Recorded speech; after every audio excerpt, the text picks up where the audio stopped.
السلام عليكم يا احلى واجمل متابعين، كل سنه وانتم طيبين. عايزين نعمل مع بعض ورقه لحمه كده حكايه.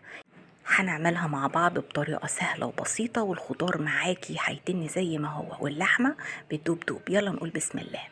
اول حاجه معايا هنا اللحمه، الكميه اللي انا محتاجاها مقطعاها التقطيعه اللي انت حباها.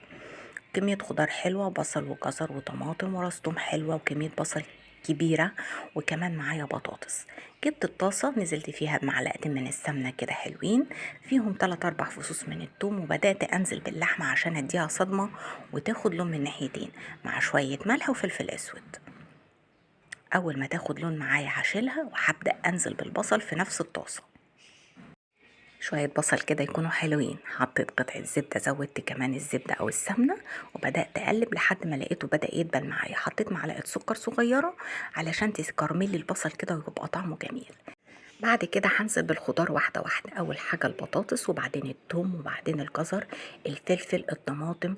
نزلت بشوية بقى ملح وفلفل أسود وبهارات لحمة، أي توابل جميلة انتي بتحبي تاكليها على ورقة اللحمة. بعد كده هنزل بمعلقتين من الصلصة الجاهزة، وهاخد الخضار ده كله كده في الزبدة او السمنة اللي انت حطاها، والحركة دي علشان الخضار ما يتهراش معاكي في ورقة اللحمة. بدأت اجيب صينية فردتها ورق فويل، وبعد كده ورق زبدة، نزلت بالخضار كده بالراحة، وبعدين هنزل عليه باللحمة وباقي الخضار.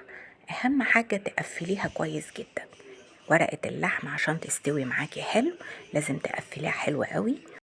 هدخلها على فرن عالي في الاول لمدة ربع ساعة، بعد كده هوطي الفرن واسيبها تاخد راحتها. هتاخد معاكي من ساعة ونص لساعتين، وهيطلع معاكي ورقة لحمة حكاية.